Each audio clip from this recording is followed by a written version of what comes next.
আসসালামু আলাইকুম ভিউয়ার্স, নতুন একটা ভিডিওতে আপনাদেরকে জানাই স্বাগতম। আজকে ভিডিওর বিষয় হলো SP125 বাইকটা নিয়ে অনেকেই বলেন যে গিয়ারের সমস্যা আছে। আমিও আমার এই একটা ভিডিও ছাড়ছিলাম আমার চ্যানেলের প্রথমের দিকে। সেই ভিডিওতে যে আমি রাখছিলাম যে আসলেই কি গিয়ারের সমস্যা, আমি সেখানে অনেক ভিডিও করার পরে অনেক মতামত পেয়েছি, ভালো মন্দ। তো আমি যেটা বুঝছি যে আমি নিজে চালাই, আমার কাছে মনে হয় না গিয়ারের সমস্যা। তবে গিয়ার নিয়ে আগে খুঁটিনাটি কিছু বলি। আপনি এই বাইকটার গিয়ারটা মূলত কত, এটা আগে জানতে হবে। গিয়ার নিয়ে আমাদের যে সমস্যা হয়, আজকে আমি মনে করি যে এই ধরনের তথ্য জানলে এ নিয়ে সমস্যা থাকবে না। প্রথমত জানি যে এই গিয়ারটা হলো পাঁচটা। এখন 5 গিয়ারের যে গাড়িগুলো থাকে সাধারণত পিছনের অংশটুকু থাকে না, সামনের অংশগুলো দিয়েই চালাই। তো সেক্ষেত্রে কি করে, পিছনের অংশ যদি আপনার না থাকে তাহলে সামনের অংশ যে একটা দিলে 1 এবং পরে টো দিয়ে, পায়ের টো দিয়ে 2 3। যেমন আমি বেসিক্যালি যদি আমি দেখাই, এই যে 1 ক্লাচ ধরে অবশ্য 1 এবং পায়ে 2 3 4, এই তার মানে 5টা হয়ে যায়। তো এখন আপনি ফুল ক্লাচটা ধরবেন, অবশ্যই ফুল ক্লাচ ধরতে হবে এবং খেয়াল করতে হবে যে আপনার ক্লাচটা যেন খুব দ্রুত না পড়ে, একটা রিদমের সাথে ক্লাচটা ধরার পরে গ্লাসটা ধরবেন সুন্দর করে, কিন্তু গিয়ারটা ফেলবেন যেন একটা রিদমের সাথে। যদি গিয়ারটা দেখবেন একটা ঘাটের সাথে ঘাটটা পড়বে এরকম চ্যানেল মতো, তখন যদি আপনি খটাস করে এরাম করে ফেলেন, সেক্ষেত্রে আপনার গিয়ারটা মিস হওয়ার সম্ভাবনা থাকে। এই কারণে আবার একটা সমস্যা, এই মনে করেন যে এই বাইকটার 1 এবং 2 এর মাঝে আপনার নিউট্রাল, এটা এই বাইক না, 5 গিয়ারের গাড়িগুলোতে সম্পূর্ণ এই ধরনেরই সিস্টেম। তো 1 এবং 2 এর মাঝে নিউট্রাল হওয়ার কারণে আপনি যখন আস্তে করে, দেখা যাচ্ছে যে এই সাইডতেই হোক, আস্তে করে যদি আপনি প্রেস করেন, যদি ওটা 2 গিয়ারের মাঝখানে, 1 এবং 2 গিয়ারের মাঝখানে পড়ে যায়, তাহলে আপনার গাড়িটা নিউট্রাল হয়ে যাবে।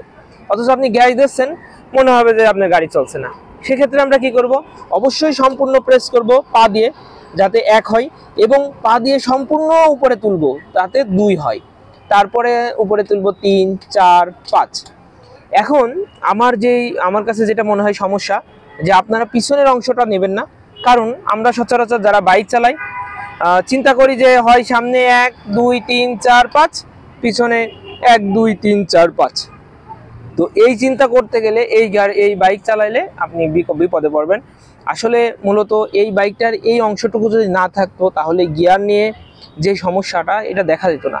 এখন অনেকেই দাবি করছে যে সবসময় এখানে দিয়ে পায়ের টো দিয়ে গাড়ি চালাইতে গেলে, বাইক চালাইতে গেলে এই জায়গার জুতার অংশটা নষ্ট হয়ে যায়, যে কারণে তারা ইনক্লুড করছে এইটা সংযুক্ত দিছে।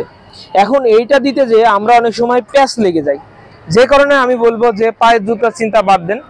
এই অংশটাকে প্রয়োজন হলে যারা ভালো করে চালাইতে চান, যে আমি গাড়ি নিয়ে কনফিউশন, গাড়ি নিয়ে সমস্যা হচ্ছে, তারা এই অংশটুকু কেটে ফেলতে পারেন, আমার কাছে যেটা বুদ্ধি মনে হয়। আর যদি মনে করেন না কাটতে, এই ধরনের অংশটুকু এইটুকু খুলে এরকম অংশর একটা যেই পার্টস পাওয়া যায় অন্যান্য বাইকের তুলনায়, বাইকের বা এই বাইকের কোয়ালিটি মতো করে, সেই পার্টসটা আপনি এখানে একটু এই অংশটুকু লাগাই নিতে পারেন। অথবা এটুকু মনে করবেন যে এই অংশটুকু নেই, আপনি চালাবেন।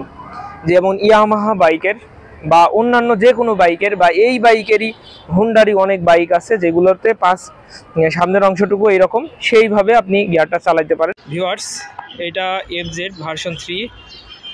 এই গাড়িতে যে এই বাইকটায় যে ধরনের গিয়ার ব্যবস্থা রাখা, সেম আমার যে 125-এর গিয়ার ব্যবস্থা সেম, শুধু এর পিছনের অংশ আছে আর এটার পিছনের অংশ নেই। আপনি যখন ওই গাড়িটা চালাবেন ভাববেন যে এর পিছনের অংশ নেই, শুধু এইটা দিয়ে চালানো। এটাতে প্রথম দিয়ে ফেলা 1, তারপরে টো দিয়ে 2 3 4 5, এইভাবে যেভাবে চালান ওইটা ওইভাবে, পিছনেরটা নেই এই বলেই চালাইলে গিয়ারের যে ঝামেলা বা যে হ্যাজেল মনে হচ্ছে সেইটা হবে না। আর এই বাইকটার একটা সুবিধা হলো, আপনি গিয়ার এখানে কত, এটা আপনি দেখতে পারবেন। এটাও একটা ভালো দিক।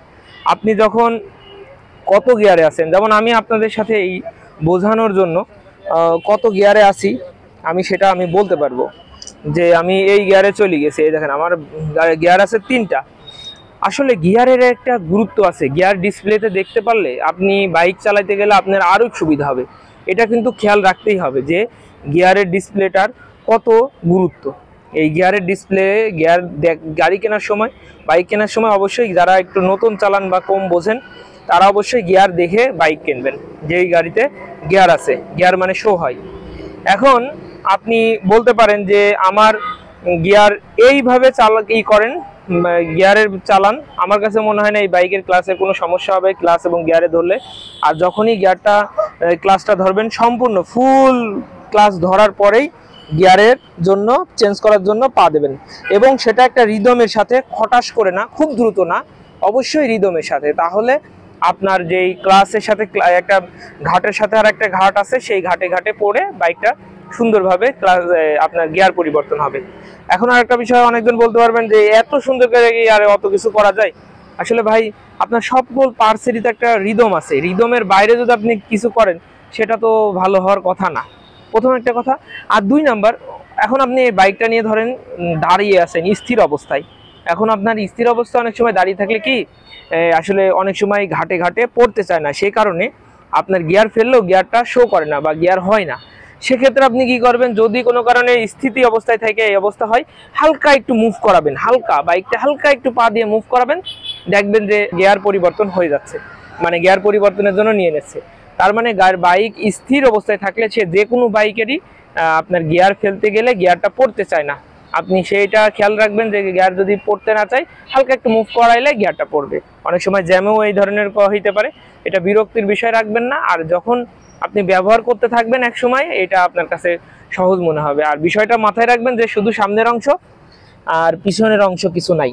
এই ক্ষেত্রে 1 2 3 এরকম না, যে 1 তারপরে 2 3 4, পিছনের অংশটুকু আমি বাদ রাখবো, পিছনে মনে করবো আমার কিছু নাই, 5, এইভাবে 5 পড়বে। আবার যখন ফেলানোর দরকার হবে 1 2 3, এইভাবে 4 5 নাম্বার তো 1 নাম্বার থাকবেই। এই যে যখন আপনি গাড়িটা স্লো করবেন বা দাঁড় করাবেন, যদি নিউট্রাল করতে হয় 1 এবং 2 এর মাঝে হালকা পাটা প্রেস করলেই, মাঝে পড়লেই দেখবেন যেখানে নিউট্রালই ঠিক আছে। এটাই হলো মূলত গিয়ার সম্পর্কে তথ্য।